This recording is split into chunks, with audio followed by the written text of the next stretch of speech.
سے بڑے درد کے اوپر بھی پڑی جائے تو اللہ کی رحمت سے شفا مل جاتی ہے۔ درد والی جگہ پہ ہاتھ رکھیں، بسم اللہ بسم اللہ بسم اللہ، اعوذ بعزت اللہ وقدرتہ من شر ما اجد واحاذر۔ تو شیطان انسان سے میدان ہوتا ہے، اثر کرتا ہے، یہ آزمائش کے طور پر ہمارے لیے قوت دی گئی ہے۔ اس کی قوت ہم پہ اثر کرے گی جب اللہ کا حکم ہوگا۔ اللہ کے حکم کے بغیر نہ جادو جن نہ شیطان کسی کے ہاتھ کوئی قوت نہیں ہے، ساری قوتوں کا مالک ہے۔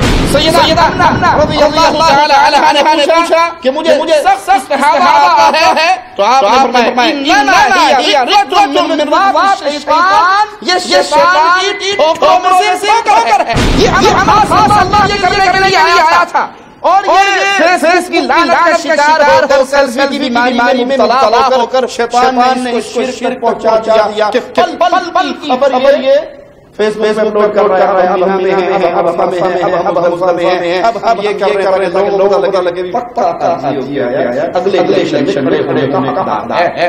تو جب چلا ہے انسان تنہائی کا عادی بنا دیتا ہے، رہنا جا بیٹھے اس نے اٹھ کے الگ چلے جانا ہے، اندھیرے میں رہنا، شیطان اندھیرے فن کرتا ہے، روشنی سے دور بھاگتا ہے، روشنی سے تکلیف ہوتی ہے۔ اسی طرح لباس کے اندر سفید لباس شیطانوں کے لیے، جنات کے لیے تکلیف دہ ہوتا ہے۔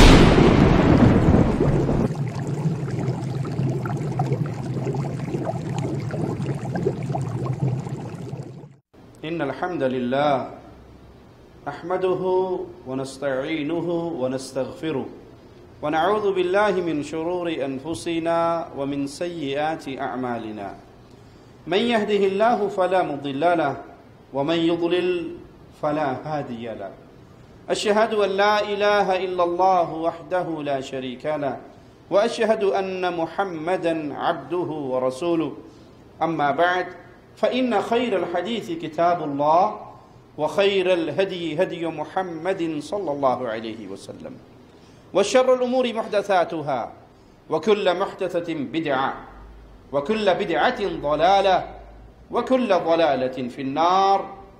أعوذ بالله من الشيطان الرجيم، بسم الله الرحمن الرحيم، وننزل من القرآن ما هو شفاء۔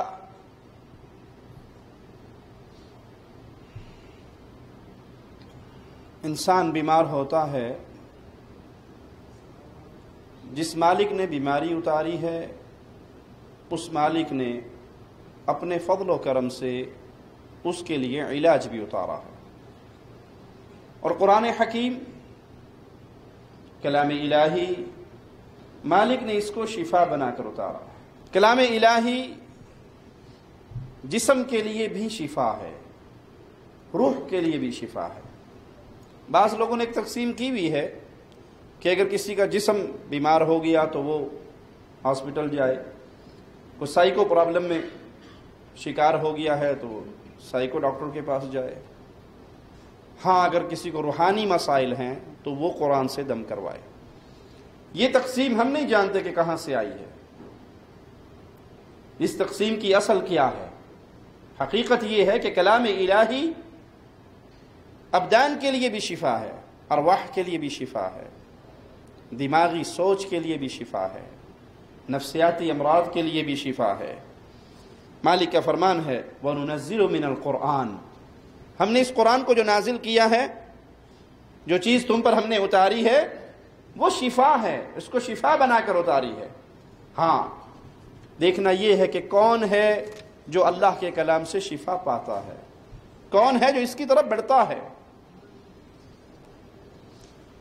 دوائی لینی چاہیے، اس میں تو کوئی اشکال نہیں ہے، لیکن سب سے پہلے دوا کے طور پہ کلام الہی کی طرف لوٹنا چاہیے، شفا کے لیے ادھر آ کے سوال کرنا چاہیے۔ اللہ کے کلام کی یہ آیات نور ہیں جو جسم کے اندر، جسم کے اوپر پڑی جائیں یا اس کا دم کیا جائے تو پھر نتیجہ اللہ کی رحمت سے شفا کی صورت میں ہی نکلتا ہے۔ حافظ ابن قیم رحمہ اللہ بڑی پیاری بات فرماتے ہیں، قرآن پاک قلبی اور بدنی تمام بیماریوں کی مکمل شفا بن کر آیا ہے۔ تمام بیماریوں کا علاج اللہ کے کلام میں ہے۔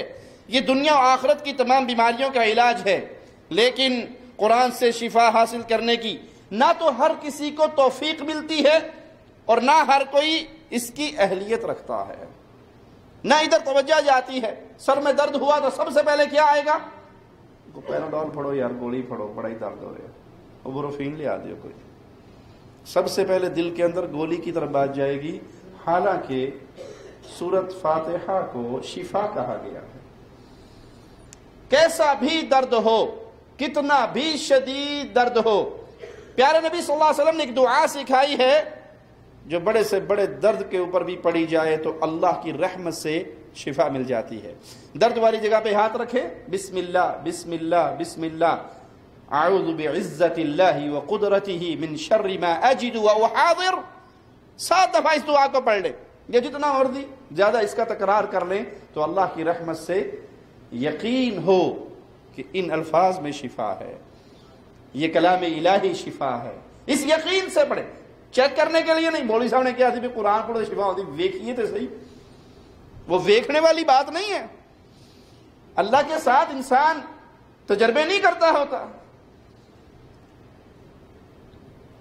ایک شخص اللہ کے راستے میں مال بانٹتا تھا، وہ بھانجا دیکھتا کہ ماموں بڑی خیرات کرتے ہیں، تو اس نے کہا ماموں جان آپ جو کچھ آتا ہے بانٹ دیتے ہو، مجھے نہیں پتا کہ آپ کا گھر کا سرکل پھر چلتا کیسے ہے۔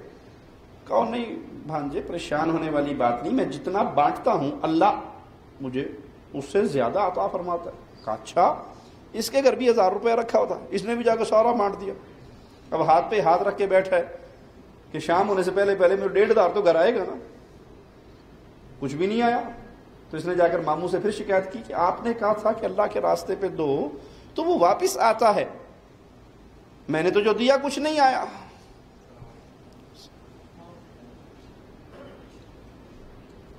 تو ماموں نے کہا بھتیجے بھانجے اللہ کے ساتھ تجربہ نہیں کیا جاتا، دیکھتا ہوں اللہ کیا کرتا ہے، نہیں، یہاں یقین ہو۔ میرے پیارے نبی صلی اللہ علیہ وسلم کا فرمان ہے کہ درد والی جگہ پہ ہاتھ رکھ کے یہ الفاظ پڑھے جائیں تو اللہ شفا دیتا ہے۔ جب یقین کی دولت سے انسان مالا مال ہو کر اس شرعی طریقہ علاج کی طرف لوٹتا ہے تو اللہ کی رحمت سے وہ شفا پاتا ہے۔ جب بیمار اس کے ساتھ علاج معالجہ اچھے انداز پہ کرے گا اور اپنی بیماری میں اس طریقہ علاج پر اس کا یقین ہوگا کہ یہ قرآن شفا ہے، اعتماد ہوگا، عقیدہ ہوگا کہ مجھے شفا قرآن سے ملے گی، اور جس کو شفا قرآن سے نہیں ملتی اس کو کہاں شفا ملے گی؟ اس کے لیے کوئی شفا نہیں ہے جس کو قرآن سے نہ ملے، اور وہ قرآن سے علاج کی شرائط پوری کرتا ہوا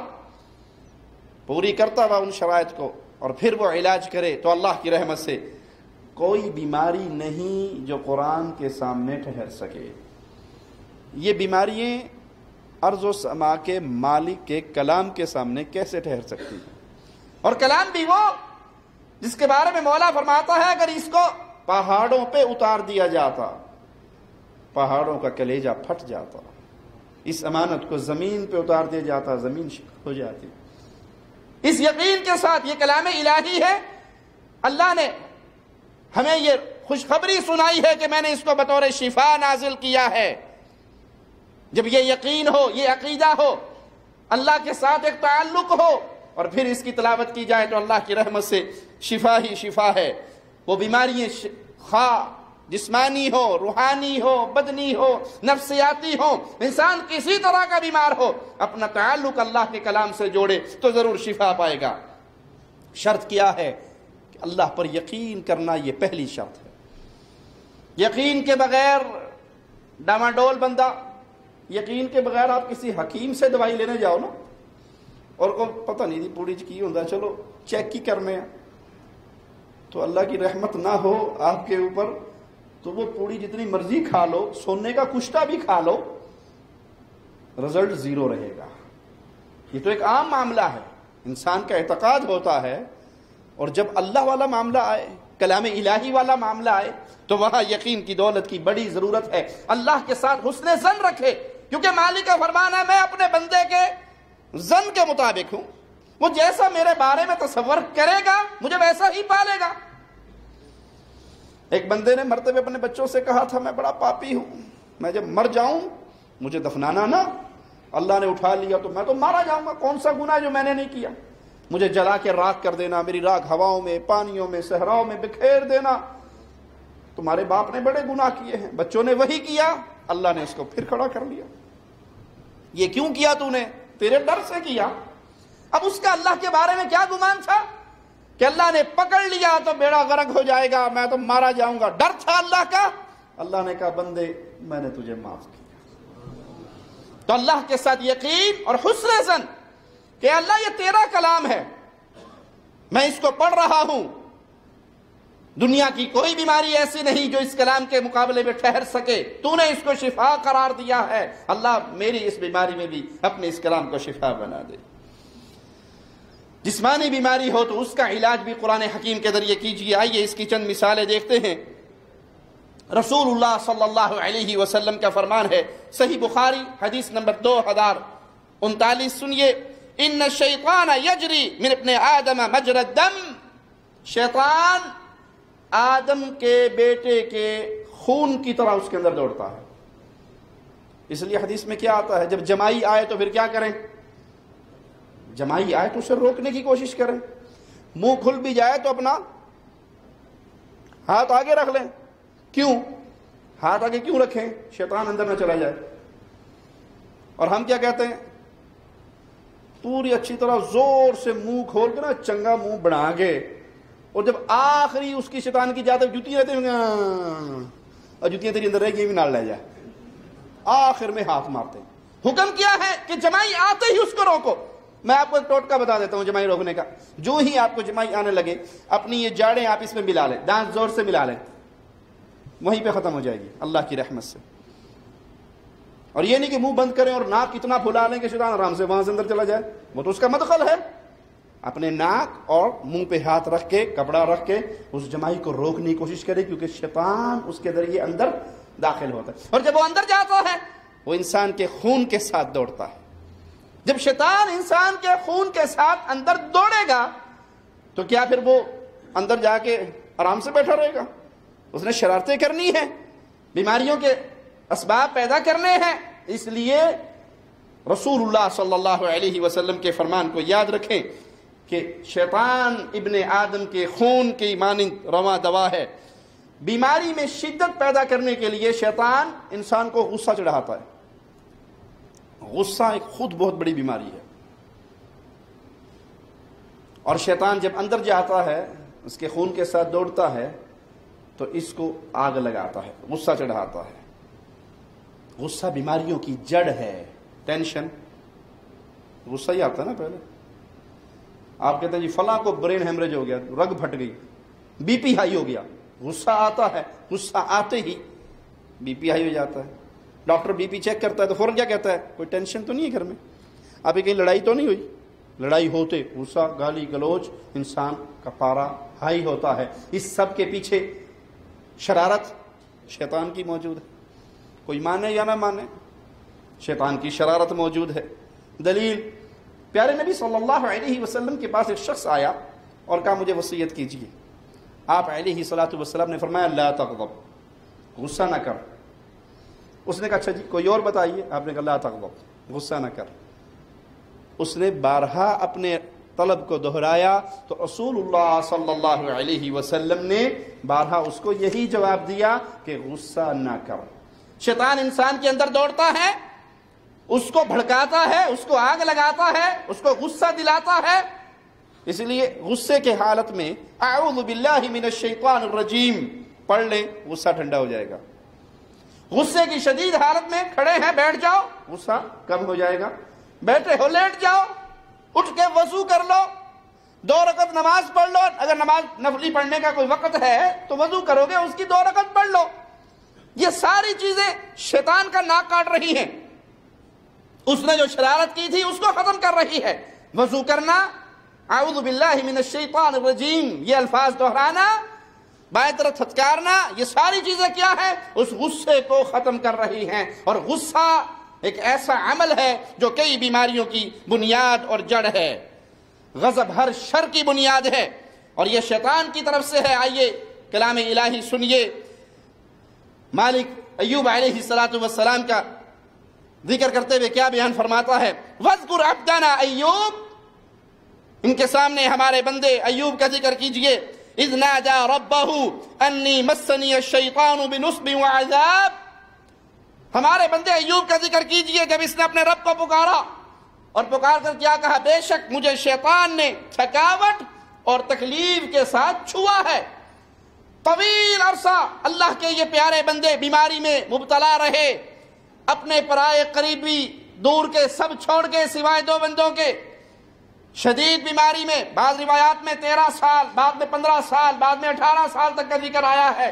اتنا لمبا عرصہ تکلیف میں رہا، لیکن زبان سے شکایت، شکوہ، ہمیں تو تھوڑی سی مر گیا جی، ٹوٹ گیا جی، بیڑا ہی غرق ہو گیا، تباہی ہو گیا، پتہ نہیں کیڑا گناہ آگے آ گیا، فوراً زبان پہ شکوے شکایتیں۔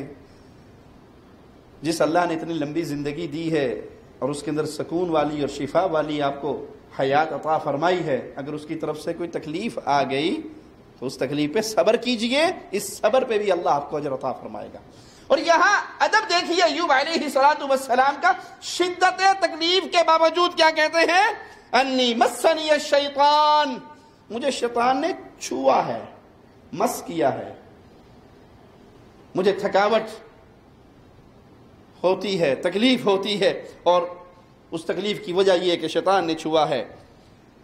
ادب اللہ کا کتنا سکھا رہے ہیں، تکلیف کی نسبت کس کی طرف جوڑ رہے ہیں؟ شیطان کی طرف سے۔ ہاں جی شیطان کیا ہوتا ہے، جن کیا ہوتا ہے، کچھ بھی نہیں ہوتا، کچھ بھی نہیں کر سکتے، یہ بنائی بھی باتیں ہیں۔ اللہ نے اس کو طاقت دی ہے، ہماری آزمائش کے لیے دی ہے، لیکن اصول یاد رہے گا، جن شیطان جب تک اللہ کی طرف سے اذن نہ ہو کسی بندے کو کوئی تکلیف نہیں پہنچا سکتے۔ اللہ کی طرف سے اذن ہوگا، اجازت ہوگی، جس کے لیے آزمائش لکھی ہوگی اس پہ وہ نازل ہوگی، تو وہ اللہ کا حکم ہوگا تو اثر ہوگا۔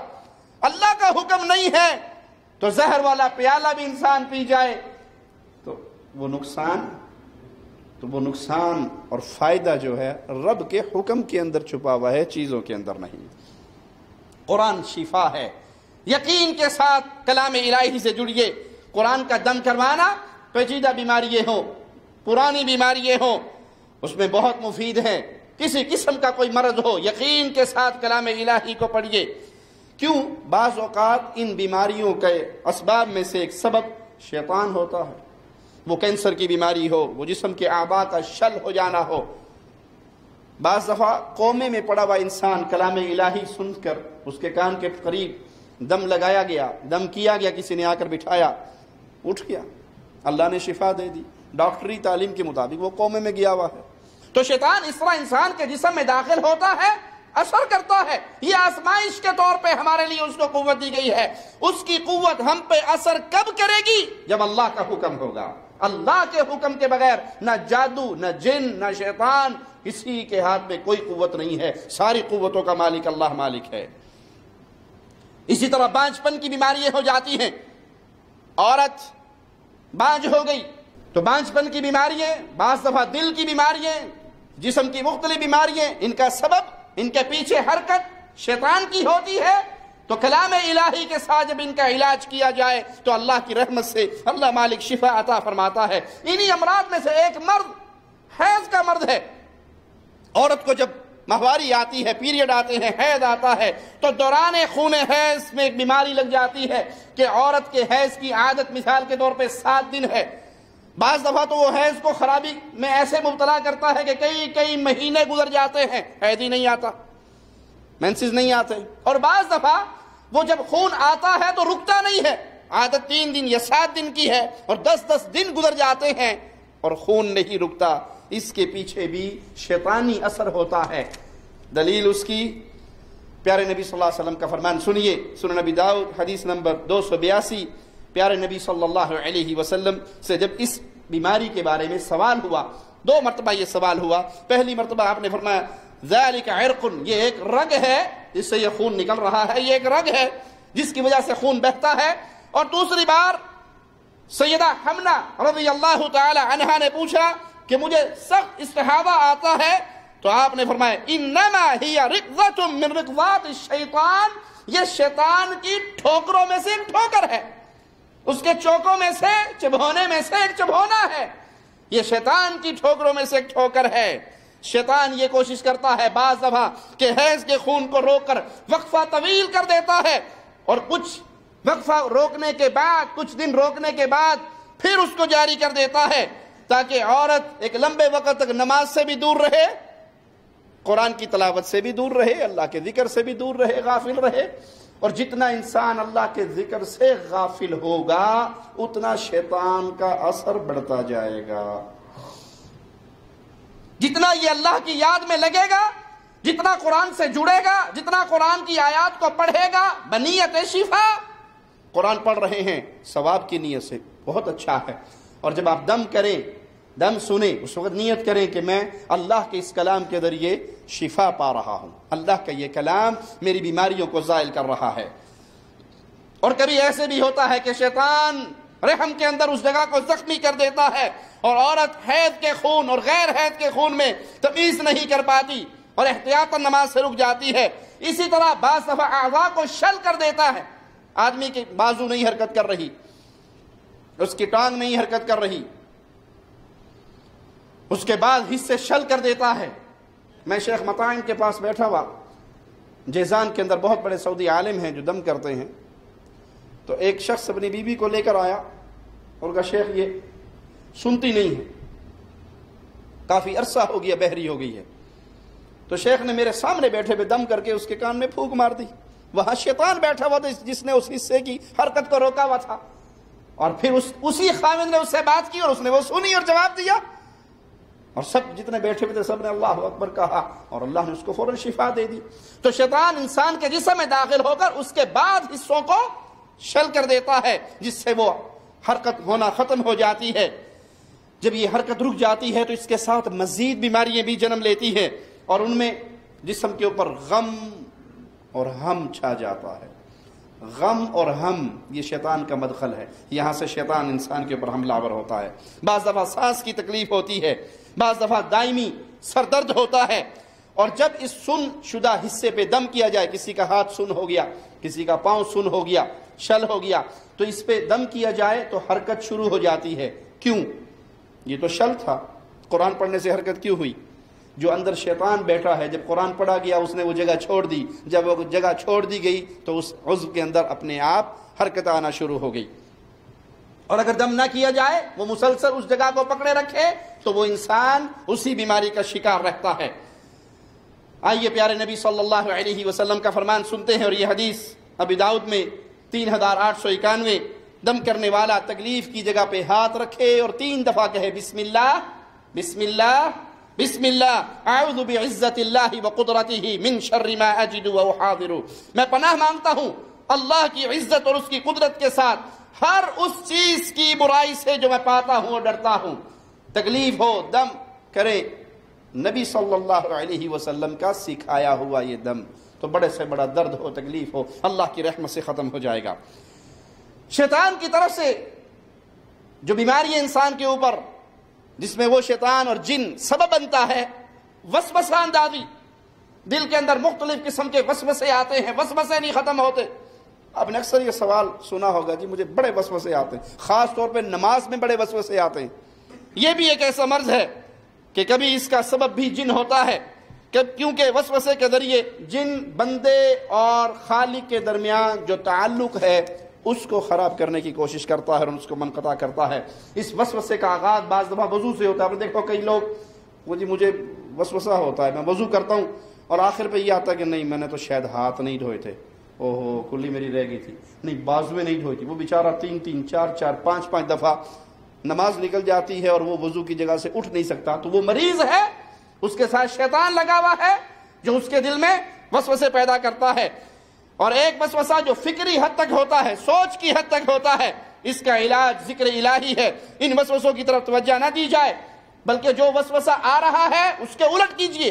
آپ نے ایک دفعہ وضو کر لیا، اب شیطان نے آپ کے دل میں وسوسہ ڈالا کہ نہیں تیرا پیر رہ گیا تھا، تیرا ہاتھ، تو جو وہ وسوسہ آ رہا ہے اس کے خلاف کیجئے، اس کے الٹ کیجئے، شیطان کی اس سوچ کی طرف توجہ نہ کیجئے، اور اللہ مالک کی پناہ میں آئیے اور اعوذ باللہ من الشیطان الرجیم۔ اگر وسوسے آتے ہیں یہ دعا پڑھ کے اعوذ باللہ من الشیطان الرجیم اپنی بائیں طرف ہلکی طرح دھتکار دیں 3 دفعہ، ایسے کر دیں تو وہ شیطان کے شر سے اللہ آپ کو اپنی حفاظت میں لے لے گا۔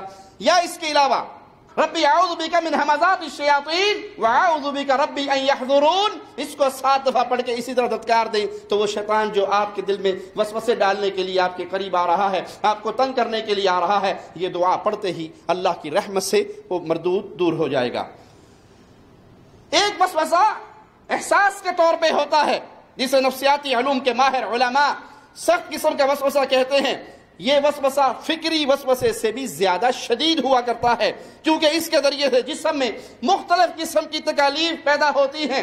تو جو علاج آپ نے پہلے وسوسے پہ کیا اس کے لیے بھی وہی کریں، اور ظاہری طور پہ بھی اضافہ کریں علاج میں۔ وہ کیا کہ یہ انسان کو ڈیڈ کرنے کے لیے شیطان اس پہ اثر کرتا ہے، تو آپ اس کے خلاف چلیں، اپنی زندگی میں زیادہ حرکت لائیں، سستی کو دور پھینک دیں۔ آپ کے اوپر سمجھتے ہیں آپ کے میرے اوپر سستی کا غلبہ ہو رہا ہے، شیطان میرے اوپر حاوی ہونا چاہ رہا ہے، آپ جتنے مرضی سستی میں ڈوبے ہوئے ہیں، اللہ اکبر من کل شیء، یہ جملہ زبان سے بلند آواز سے کہیں اللہ اکبر من کل شیء اور کھڑے ہو جائیں بستر سے، شیطان کی کئی گھنٹے کی پلاننگ جو ہے وہ ایک اس جملے سے ختم ہو جائے گی، اور اپنے اندر آپ قوت پاؤ گے۔ سبحان اللہ و بحمدہ سبحان اللہ العظیم، یہ وہ عظیم کلمہ ہے جس کے ثواب کو لکھنے کے لیے فرشتے دوڑتے ہیں۔ یہ اپنی زبان سے ادا کرنا شروع کر دیں، آپ 5-10 دفعہ پڑھو گے تو آپ کے اوپر وہ سستی کا جو شیطانی اثر ہو رہا تھا اللہ کی رحمت سے وہ دور ہو جائے گا۔ لوگوں سے میل ملاقات کریں، صلہ رحمی کریں، رشتہ داروں سے ملیں، ٹھنڈے پانی سے نہائیں، ٹھنڈے پانی سے نہانا بھی اللہ کی رحمت سے ایک شفا کا ذریعہ ہے، اور اللہ کی تقدیر جو قضا قدر میرے مولا نے لکھی ہے اس پہ راضی ہو جائیں۔ آپ کے لیے نقصان کی خبر آئی ہے کو الحمدللہ، اچھی خبر آئی ہے الحمدللہ۔ میں آپ کو مثال دیتا ہوں، میری بیٹی پیدا ہوئی اور وہ ڈاؤن سنڈروم تھی، میں گھر میں ہوں، بیگم ہاسپٹل میں تھی، مجھے فون آیا ہاسپٹل سے اور وہ بڑی ڈرتے ڈرتے مجھے خبر دینے لگی ہیلے بہانے سے کہ نہیں آپ کی بیٹی ٹھیک نہیں ہے۔ میں نے کہا مجھے سیدھی طرح بتاؤ کیا ماجرا ہے؟ تو اس نے دیکھا بھی بندہ سننے کے حوصلے میں ہے، تو کہا اللہ کی شان آپ کی بیٹی ڈاؤن سنڈروم ہے۔ تو میری زبان سے پہلا جملہ جو نکلا اللہ کی رحمت سے، اللہ کے کرم سے، میں انتہائی گناہگار آدمی ہوں لیکن اللہ کی توفیق سے میری زبان سے جو پہلا جملہ یہ سنتے نکلا وہ یہ تھا رضیت باللہ ربا وبالاسلام دینا وبمحمد نبیا صلی اللہ علیہ وسلم۔ میرے مولا کی مرضی، میرے مولا کی دین ہے، میں اپنے رب پہ راضی، اسلام پہ راضی، مصطفیٰ کی رسالت پہ راضی۔ اللہ کی رحمت سے اس بچی کو باقی بچیوں کے ساتھ اگر مقابلہ کیا جائے تو یہ 80% ٹھیک ہو گئی ہے، 20% اور بیماری رہتی ہے۔ کس لیے؟ اللہ کی طرف سے جو چیز نازل ہوئی ہے اس پر راضی ہو جائیں۔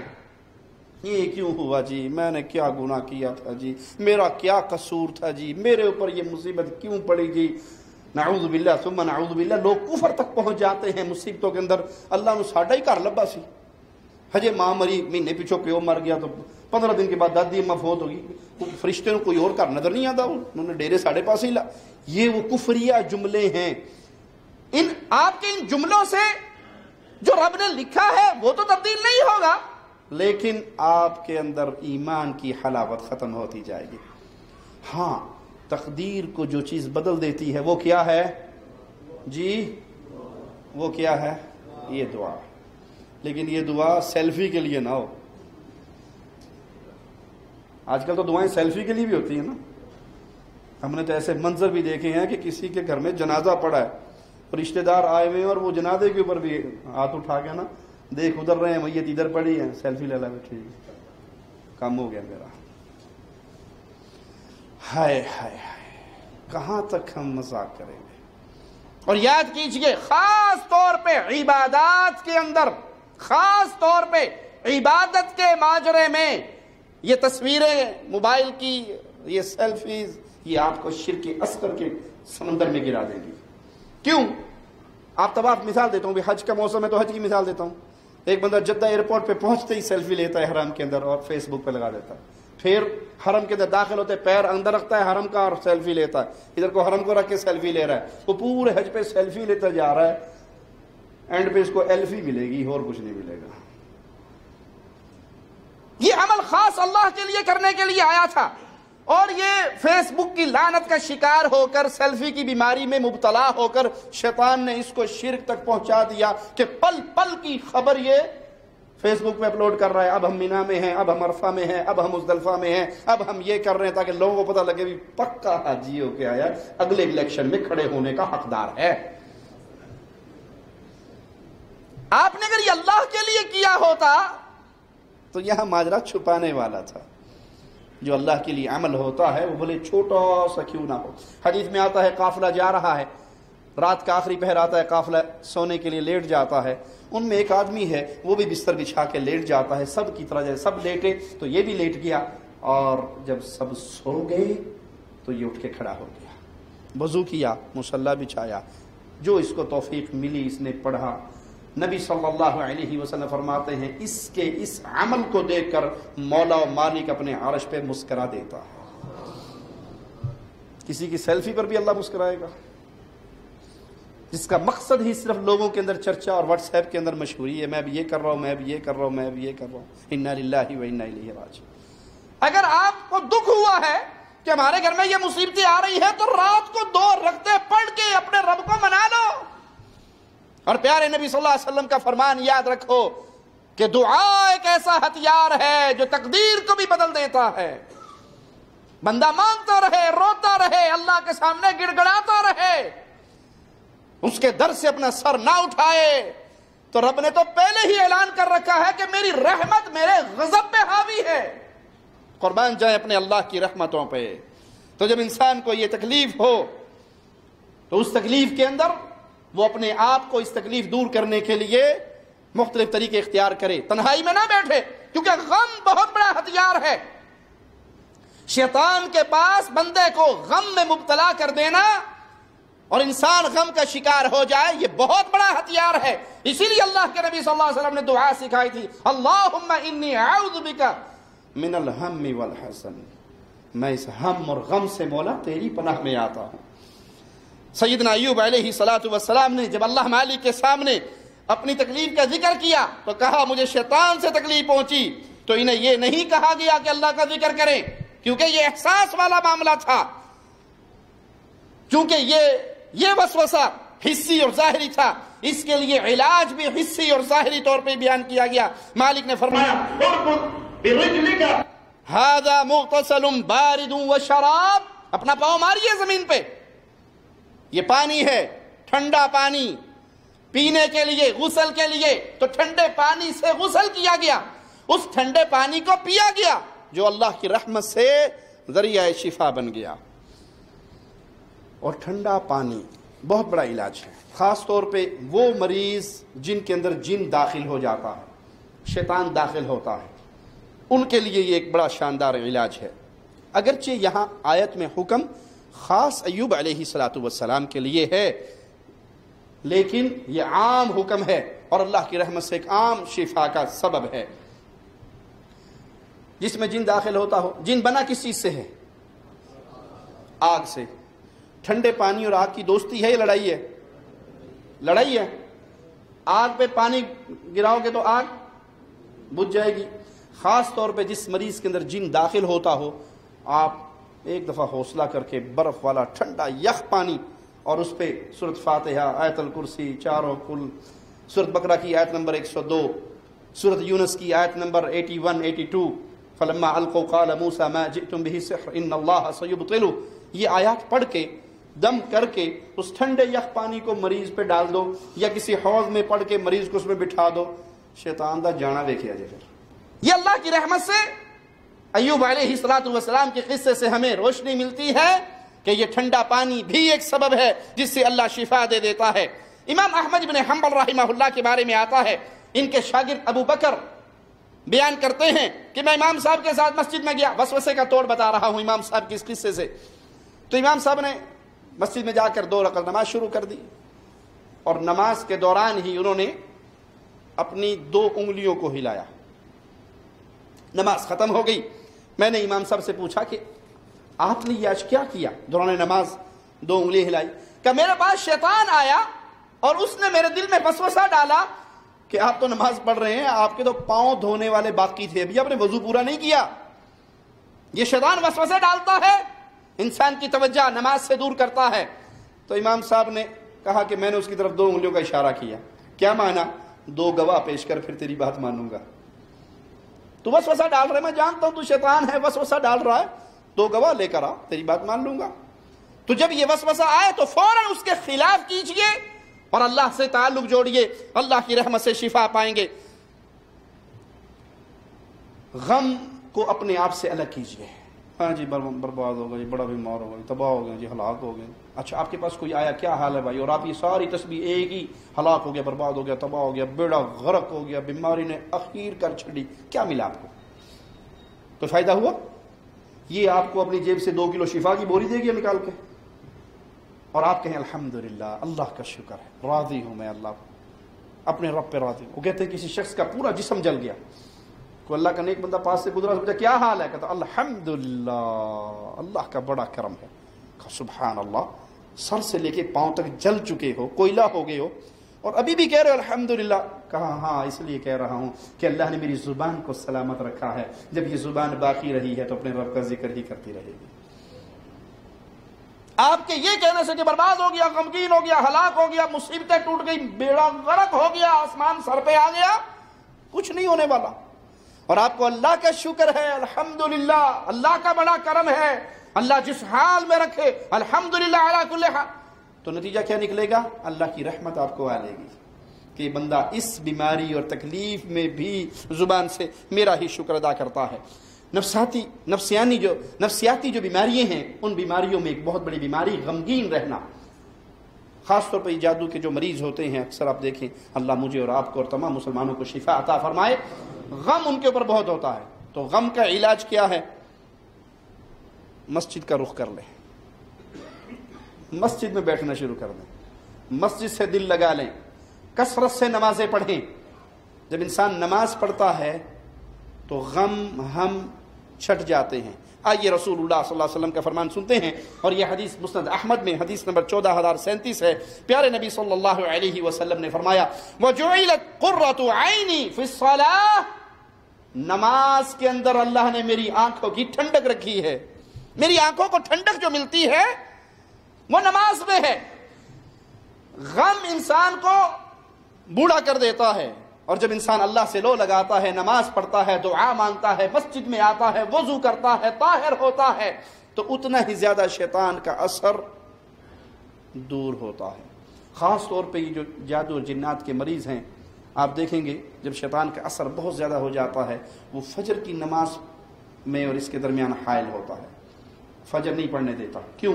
جو فجر پڑھ لیتا ہے وہ اللہ کے ذمے ہو جاتا ہے، تو اس کی کوشش ہوتی ہے کہ یہ فجر نہ پڑھے۔ کیوں؟ جب فجر نہیں پڑھے گا تو پھر شیطان کا آسان شکار بن جائے گا، بڑی جلدی کھینچ لے گا اس کو۔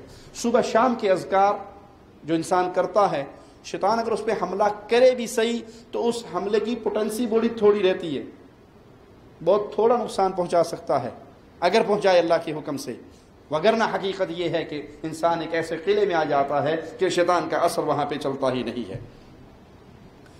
یاد رکھیے، جنات کی یہ خواہش اور یہ کوشش ہوتی ہے کہ بندے کو کسی طرح تنہائی پسند کر دیں۔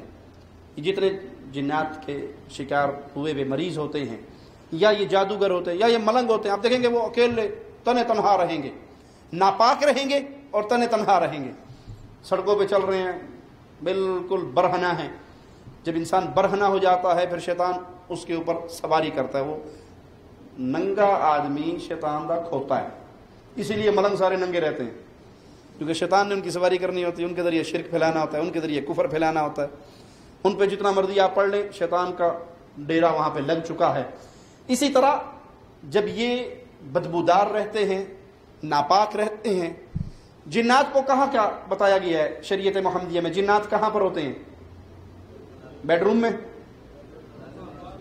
ناپاک جگہ پہ۔ اب تو ہم نے اپنے گھروں کو خود برباد کیا، مجھے اپنا قصہ یاد ہے جو ہمارا بچپن میں ہم نے اپنے گھروں کو دیکھا. پورے کمرے ایک طرف ہیں اور باتھ روم صحن کے آخری کونے میں ہوا کرتا تھا, چل کے جانا پڑتا تھا دور. اور اب تو فخر سے کہتے ہیں جی ماشاءاللہ میرے بیڈ روم کے ساتھ جو ہے نا اٹیچ باتھ ہے, پتہ ہی نہیں لگتا اندر ہی اندر, کام ختم. بھائی اٹیچ باتھ نہیں بنایا آپ نے دشمنوں کو اپنے کمرے میں بلایا ہوا ہے, اور اکثر باتھ روم کے دروازہ کھلا رہتا ہے تو بند کر دو. نہیں جی بڑا ہم نے واش روم کو بہت صاف ستھرا رکھتے ہیں. اور چاچا جی یہ بند کرو, اندر بلاواں بیٹھیاں نے, وہ جاتی مار رہی ہیں, آپ کیا کر رہے ہو, سب کچھ دیکھ رہی ہیں وہ. اسی لیے حکم ہے کہ باتھ روم میں جاؤ تو کیا دعا پڑھو, اللہم انی اعوذ بک, یہ دعا پڑھ کے جاؤ. کیوں؟ اندر خبیث جن اور جننیاں بیٹھی ہیں. مالک کی پناہ میں آ جاؤ, مالک کی امان میں چلے جاؤ, ان شیاطین کے شر سے بچ جاؤ. اور جب آپ یہ سارا کچھ نہیں کریں گے اور اپنے بیڈ روم کے ساتھ آپ نے اٹیچ باتھ روم بنائے ہوئے ہیں تو شیاطین کو آپ نے خود دعوت دی ہوئی ہے کہ ہمارے کمرے کے ساتھ رہو, گھر برباد نہیں ہوں گے تو کیا ہوں گے. تو جن جب حملہ کرتا ہے انسان کو تنہائی کا عادی بنا دیتا ہے, اکیلا رہنا, تنہا رہنا, جہاں 4 بندے بیٹھے اس نے اٹھ کے الگ چلے جانا ہے. اندھیرے میں رہنا, شیطان اندھیرے کو پسند کرتا ہے, روشنی سے دور بھاگتا ہے, روشنی سے تکلیف ہوتی ہے. اسی طرح لباس کے اندر سفید لباس شیطانوں کے لیے, جنات کے لیے تکلیف دہ ہوتا ہے, اور کالا لباس ان کے لیے بڑا پسندیدہ ہوتا ہے. اس لیے دیکھا آپ نے کالے لباس والے, کالا شاہ کالا, وہ جو بھی آنے والا ہے اگلا مہینہ کالوں کا بھی, شیطان سوار ہو جاتا ہے ان کے اوپر, یہ آسان شکار بن جاتا ہے ان کا. تو جب بھی آپ کسی کو دیکھیں کہ وہ اندھیرا میں رہنا پسند کرتا ہے, وہ تنہا رہنا پسند کرتا ہے, تو سمجھ جائیں کہ شیاطین نے اس کے اوپر ڈیرے جما لیے. اس کا علاج کیجئے. اسی لیے شریعت محمدیہ سفر کے اندر بھی ایک آدمی کو سفر کرنے سے, ایک روایت میں آتا ہے کہ ایک بھی شیطان, 2 سوار بھی, اور جب 3 ہو جائیں تو وہ قافلہ بن جاتا ہے. اکیلے سفر نہ کریں, اکیلے زیادہ نہ رہیں, سوئیں اکیلے نہ, ساتھ رہیں لوگوں کے. خاص طور پہ جب بیماریاں یہ اٹیک کرنا شروع کر دیں تو پھر اکیلے پن سے اپنے آپ کو دور رکھیں, کیونکہ جب انسان کے اوپر شیطان حملہ کرتا ہے اور بے بس ہو جاتا ہے, اس کے اوپر اس کا زور نہیں چلتا, تو پھر اسے علیحدگی پہ مجبور کر دیتا ہے, تنہائی اس کا مقدر بنا دیتا ہے کہ اکیلا پڑا رہو, ایک کونے میں پڑا رہو. تو جتنا وہ لوگوں سے کٹ کے رہے گا, جتنا اللہ کے ذکر سے کٹ کے رہے گا, جتنا اللہ والوں سے دور ہو کے رہے گا, اتنا شیطان کے لیے آسان شکار بن جائے گا. امام ابن قیم رحمہ اللہ فرماتے ہیں, شیخ الاسلام ابن تیمیہ رحمہ اللہ جسمانی بیماریوں کا علاج بھی قرآن حکیم کے ذریعے سے کرتے تھے. ایک مرتبہ نکسیر کا ایک مریض ان کے پاس آیا تو آپ نے سورۃ ہود کی آیت نمبر 44 یہ اس پہ تلاوت کی, یہ اس کو ذریعہ علاج بنایا, اس کے ذریعے اسے دم کیا اور اللہ نے اس کو شفا دے دی. اس دم سے وہ مریض اللہ کی رحمت سے شفا پا گیا. اور انسان اعصابی بیماری کا شکار ہو جائے تو اس پہ بھی کلام الہی کو پڑھیے, وَإِذَا الْأَرْضُ مُدَّتْ وَأَلْقَتْ مَا فِيهَا وَتَخَلَّتْ وَأَذِنَتْ لِرَبِّهَا وَحُقَّتْ, یہ قرآن حکیم کی آیت پڑھ کے اسے دم کیجئے تو اللہ کی رحمت سے اللہ اسے شفا دے گا. کوئی سینے کی بیماری میں مبتلا ہے تو اس کے لیے بھی قرآن حکیم کی آیات کو بطور علاج اس کے اوپر پڑھیے, دم کیجئے, اس کے کان کے اندر بلند آواز سے یہ پڑھائیے, سنائیے. پڑھنے والا کوئی نہیں ہے تو آج کل یوٹیوب پہ لکھیے, آپ کے سامنے سارے دم کھل جائیں گے. کینسر کے لیے علاج, بیماریوں کا علاج, دل کا علاج, روحانی جسمانی. وہ ہیڈ فون لگا کے مریض کے کان میں لگا دیں. سورۃ بقرہ پڑھ سکتا ہے مریض تو بہت اچھا ہے, نہیں پڑھ سکتا تو ہیڈ فون لگا کے قرآن پاک کی یہ سورت اس کے کان میں لگائیے.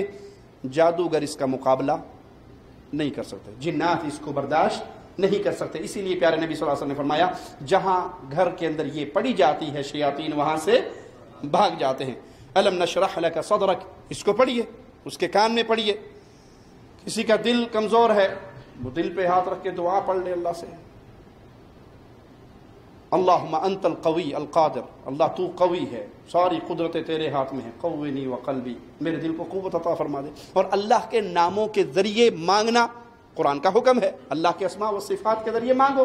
القوی, القادر, المقتدر, یہ اللہ کے پیارے نام ہیں, ان ناموں کے ذریعے سوال کیجئے تو اللہ شفا عطا فرمائے گا.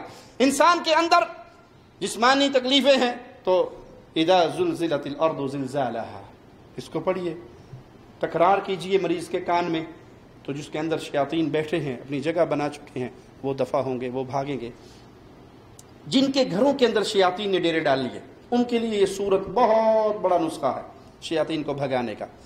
پانی لیجئے، پانی پہ دم کیجئے، اور اس پانی کے اندر نمک ڈال لیجئے، یہ موٹا نمک بقالے سے اکثر ملتا ہے، یہ نمک ڈال لیجئے، عرق گلاب تھوڑا سا ڈال لیں، مسک اسود تھوڑی سی ڈال لیں، اور ایک رشاش لے لیں، پانی پھینکنے والی ہاتھ والی شاور لے لیں، اور گھر کے کونے جو ہوتے ہیں، ایک کونا چھت کے ساتھ ہوتا ہے، ایک کونا زمین کے ساتھ، ہر کونے کے اوپر 2 کونے ہیں، ایک اوپر والا ایک نیچے والا، اس سورت کو پڑھتے رہیں اور پورے اس کونوں پہ اوپر سے لے کے نیچے تک پانی پھینکتے رہیں۔ شیاطین انہی کونوں میں ڈیرا لگاتے ہیں، یہیں بسیرا کرتے ہیں، تو اللہ کی رحمت سے جب آپ یہ دم کریں گے تو وہ وہاں سے دفع ہو جائیں گے۔ سیدہ عائشہ رضی اللہ تعالی عنہا ایک مرتبہ بیمار ہو گئی، اللہ کے نبی صلی اللہ علیہ وسلم سیدہ کے پاس آئے، تو ایک عورت سیدہ کا علاج کرنے کے لیے آئی ہوئی تھی، تو پیارے نبی صلی اللہ علیہ وسلم نے دیکھ کر کیا حکم دیا؟ عالجیہا بکتاب اللہ، تو اس کا علاج کرنے کے لیے آئی ہے تو اس کا علاج اللہ کی کتاب سے کرنا، اس کا علاج اللہ کے کلام سے کرنا۔ اور اللہ کی قسم، اللہ کے کلام میں اتنی شفا ہے، انسان کا صرف یقین ہونا چاہیے۔ میں آپ کو مثال دیتا ہوں تحدیث نعمت کے طور پہ، اپنے رب کے شکرانے کے طور پہ اس واقعے کو بیان کرتا ہوں اور اپنے رب کا شکر ادا کرتا ہوں۔ جس بیٹی کا میں نے ذکر کیا، یہی بیٹی جب پیدا ہوئی، میں اس کو ہاسپٹل 3 دن کے بعد لینے گیا، تو مجھے پہلی رپورٹ یہ ملی کہ آپ کی بیٹی کے دل میں 2 سوراخ ہیں، اور ڈاکٹروں نے کہا، یہ ماما ہاسپٹل کے ڈاکٹرز نے، کہ فوراً اس کا آپریشن بائی پاس ہوگا، 1 لاکھ ریال خرچ آئے گا۔ میں نے کہا غریب آدمی 1 لاکھ ریال کہاں سے لائے گا بھائی؟ میں لے آیا بیٹی کو گھر، اور مجھے خود انہوں نے ایکو کر کے دکھایا اسکرین کے اوپر کہ دیکھیے یہاں 2 جگہ پہ سوراخ ہیں، اور جب یہ بچی روتی تھی تو بالکل نیلا رنگ ہو جاتا تھا، وہ سرکولیشن نہیں ہوتی تھی خون کی۔ تو میں نے بڑے بھائی ڈاکٹر سید طیب الرحمن حافظہ اللہ کو فون کیا، اللہ ان کو شفائے کاملہ عاجل عطا فرمائے، دعا کیجئے ڈاکٹر صاحب کے لیے، ان کی طبیعت کئی دنوں سے ناساز ہے، اللہ انہیں اپنے فضل سے، اپنے کرم سے شفا عطا فرمائے، ظالموں کے ظلم سے بچا کے رکھے، حاسدوں کے حسد سے بچا کے رکھے، اللہ ان کا سایہ ہمارے سر پہ دراز فرمائے، اور ان کی جہود سے، ان کے علم سے اللہ ہمیں فائدہ اٹھانے کی توفیق عطا فرمائے، اور جو دین، توحید، پیغام اللہ ان کی زبان سے پھیلا رہا ہے، اللہ اس ساری محنتوں کو قبول فرما کے ان کے نام اعمال میں رکھے، اور انہیں جنت میں پیارے نبی محمد کریم صلی اللہ علیہ وسلم کا پڑوس عطا فرمائے۔ میں نے بھائی کو فون کیا کہ بیٹی پیدا ہوئی، اس کو یہ تکلیف ہے، کہا اللہ شفا دے گا، آپ یوں کریں کہ جتنی دیر بھی آپ کو بچی کے پاس بیٹھنے کا موقع ملے، سورۃ الفاتحہ پڑھ کے اس پہ دم کرتے رہیں۔ میں نے کبھی 1 گھنٹہ، کبھی 1.5 گھنٹہ، کبھی آدھا گھنٹہ، جتنا موقع ملتا بچی کو گود میں لے لیتا اور سورۃ فاتحہ پڑھ کے میں اس کو دم کرتا رہتا۔ 1 مہینے کے بعد یا غالباً 21 دن کے بعد میں دوبارہ اس کو ڈاکٹرز کے پاس لے کر گیا، تو فائل کھلی ہوئی ہے جس پہ لکھا ہوا ہے بچی کے دل میں 2 سوراخ، اور سکرین کے اوپر وہ تلاش کر رہے ہیں، دل کو دیکھ رہے ہیں کہ سوراخ کہاں ہے۔ تو ڈاکٹر مجھے کہتا آپ نے کہاں سے علاج کروایا؟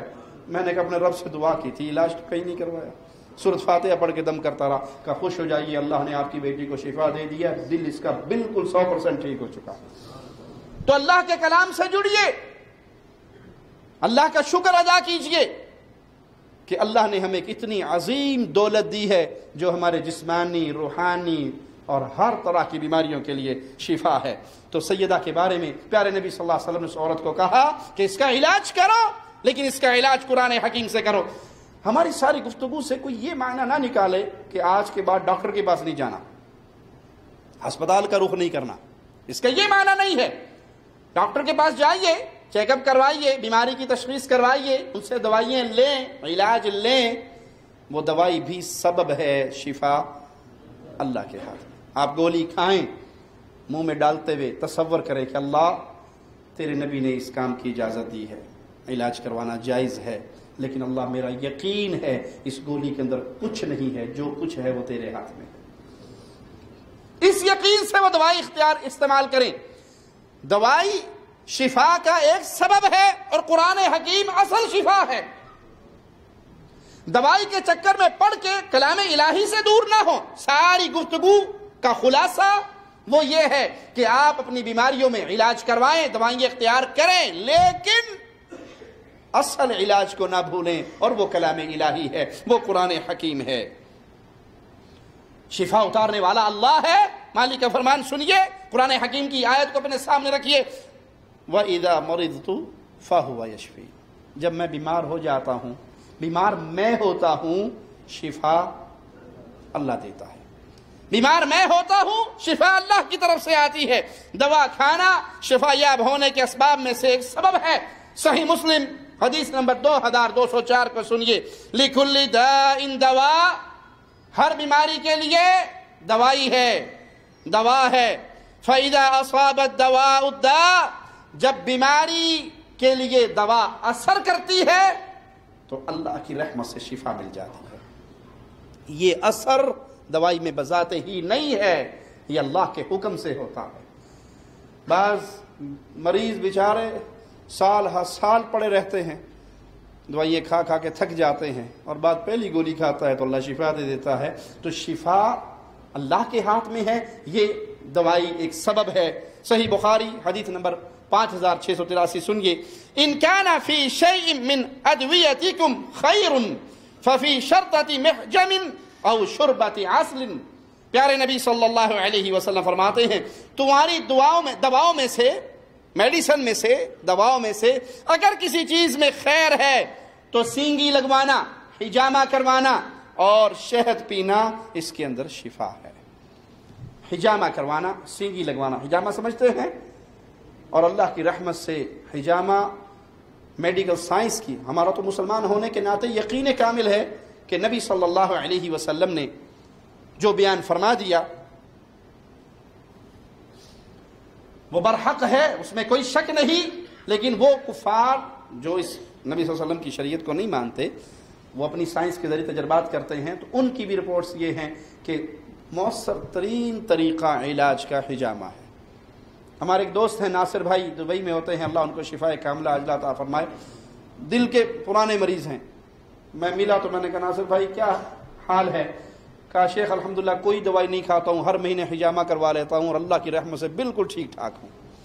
تو پیارے نبی صلی اللہ علیہ وسلم فرمایا اگر تمہاری دوائیوں میں سے کوئی چیز اس میں خیر ہوتی تو پہلی چیز حجامہ کروانا، اور دوسری چیز شہد کا پینا، اصل شہد، اس کا استعمال اللہ کی رحمت سے وہ بھی شفا کا ایک سبب ہے۔ لیکن اصل شفا جو ہے وہ دم کے اندر ہے، جس کو شریعت محمدیہ ہمارے لیے بیان کرتی ہے۔ صحیح بخاری حدیث نمبر 5687 سنتے ہیں، پیارے نبی صلی اللہ علیہ وسلم فرماتے ہیں علیکم بہذہ الحبۃ السوداء، تمہارے لیے لازم پکڑو حبہ سودا کو، جسے ہم ہماری زبان میں کلونجی کہتے ہیں، حبہ سودا کلونجی، اس کو لازم پکڑو۔ پیارے نبی علیہ السلام کا فرمان ہے سوائے موت کے ہر مرض کی شفا اللہ نے اس میں رکھ دی ہے، سوائے موت کے ہر بیماری کی شفا آپ کو اللہ کی رحمت سے ملے گی۔ اور جو گھر جادو اور جنات کی بیماری میں مبتلا ہیں ان کے لیے بھی یکسیر چیز ہے اللہ کی رحمت سے، حبہ سودا لے لیں اور اس پہ وہی آیات جو میں نے پہلے بیان کی، سورۃ فاتحہ، آیت الکرسی، سورۃ بقرہ کی آیت نمبر 102، سورۃ مومنون کی آخری 4 آیات، سورۃ یونس کی 81 82 اور چاروں کل، ان کو پڑھ کے 11 دفعہ دم کر لیں، 7 دفعہ پڑھ کے دم کر لیں، جتنی بار مرضی پڑھ کے دم کر لیں، جنہ گڑ اور نہ میٹھا، اور اس کے بعد اس حبہ سودا کی دانوں کی گھر میں دھونی دیں، کوئلے پہ رکھیں اور گھر کے اندر اس کو صبح شام دھونی دیں۔ شیطان اس دھوئیں کا بھی مقابلہ اللہ کی رحمت سے نہیں کر سکتا۔ اور جو خود مریض ہو وہ خود سو پہن لے اور وہ دھونی لے کے اس کے اوپر کھڑا ہو جائے، یہاں تک کہ وہ اس دھواں اس کا پورے جسم کو پہنچے، تو شیاطین اس کو برداشت نہیں کر سکتے اور اس سے بھاگ جاتے ہیں۔ پیارے نبی صلی اللہ علیہ وسلم کے پاس ایک شخص لایا گیا جس کا پیٹ خراب تھا، آپ علیہ الصلوۃ والسلام نے اس کو کیا حکم دیا؟ اسقہ عسلا، اس کو شہد پلاؤ۔ تو شہد شفا ہے، زخموں پہ لگائے جائے تب بھی شفا ہے، اس کو پیا جائے تو اندرونی بیماریوں کے لیے بھی شفا ہے۔ اور اگر اس شہد کے اوپر قرآن پڑھ لیا جائے، سورۃ بقرہ پڑھ لی جائے اور جادو جنات کے مریض کو پلا دیا جائے، نہار منہ 2 چمچے اس کے چٹا دیں، ایسا شہد جس پہ دم کیا ہوا ہے، قرآن پڑھ کے پھونک ماری ہوئی ہے، تو اللہ کی رحمت سے قرآن بھی شفا، شہد بھی شفا، پیٹ کی صفائی ہو جائے گی، جو کھایا پیا ہوا جادو ہے انشاءاللہ وہ زائل ہو جائے گا۔ صحیح الجامع حدیث نمبر 7934 سنیے، سیدنا اسامہ بیان کرتے ہیں کہ میں نبی کریم صلی اللہ علیہ وسلم کے پاس تھا، کچھ دیہاتی آپ کے پاس آئے اور کہنے لگے اے اللہ کے رسول صلی اللہ علیہ وسلم کیا ہم علاج کروا سکتے ہیں، دوائی لے سکتے ہیں؟ تو آپ نے فرمایا ہاں اللہ کے بندو علاج کیا کرو، فَإِنَّ اللَّهَ لَمْ يَضَعْ دَاءً إِلَّا وَضَعَ لَهُ شِفَاءً غَيْرَ دَاءٍ وَاحِدٍ وَهُوَ الْحَرَمُ۔ اللہ کے بندو علاج کروایا کرو، اللہ نے جو بیماری پیدا کی اس کے لیے شفا بھی پیدا کی سوائے ایک بیماری کے۔ وہ کون سی ہے جی؟ نہیں، اس حدیث میں ایک اور بیماری کا ذکر ہے، بڑھاپا۔ بڑھاپے کا کوئی علاج، بڑھاپے کی بیماری کا کوئی علاج نہیں۔ یہ بڑھاپا خود ایک بیماری ہے۔ کوشش کرتے ہیں ہم بوڑھے نہ ہوں، داڑھی میں کوئی سفید وال آئے تو موجنے میں پڑ گئے ہجے نہیں بوڑھے ہوئے، زیادہ چٹی ہو جائے تو پھر وہ نہ ہی لبتے پھرتے ہیں، اور بیٹے سے پوچھتے ہیں پتر وہ دکان کہاں ہے، وہ بتا جی کون سی، تو منہ کالا کرائی جائے، پھر نائی سے جا کر بھی کہتے ہیں جی فارغ ہو گئے ہو، اچھا پھر میرا منہ بھی کالا کر دو۔ یہ بڑھاپے کا علاج نہیں ہے، اسی لیے سیاہ رنگ کے استعمال سے منع کیا گیا ہے۔ سیاہ رنگ کا استعمال نہ کرے، کسی نے بال رنگنے بھی ہیں تو مہندی کلر، براؤن کلر کر لیں، لیکن بلیک کلر سے اللہ کے نبی صلی اللہ علیہ وسلم نے منع فرمایا۔ آپ نے فرمایا اللہ کے بندو علاج کرو، اللہ نے کوئی بیماری ایسی نہیں اتاری جس کے لیے شفا نہ اتاری ہو سوائے بڑھاپے کی بیماری کے۔ بڑھاپا لگ گیا تو اب قبر کی طرف انسان نے جانا ہی جانا ہے۔ اللہ سے دعا ہے اللہ ہمارے گناہوں کو معاف فرمائے، اللہ ہماری خطاؤں کو معاف فرمائے، اللہ ہمیں زندہ رکھے تو ایمان پہ رکھے، اور ایمان کی بہترین حالت میں زندہ رکھے۔ جب موت دے تو اس حال میں دے کہ ہم اللہ کی عبادت کرتے ہوئے بہترین ایام کر رہے ہوں، اور نیکی کرتے ہوئے اللہ ہمیں اپنے پاس بلائے۔ اقول قولی هذا واستغفر الله لي ولكم ولسائر المسلمين فاستغفروه انه هو الغفور الرحيم۔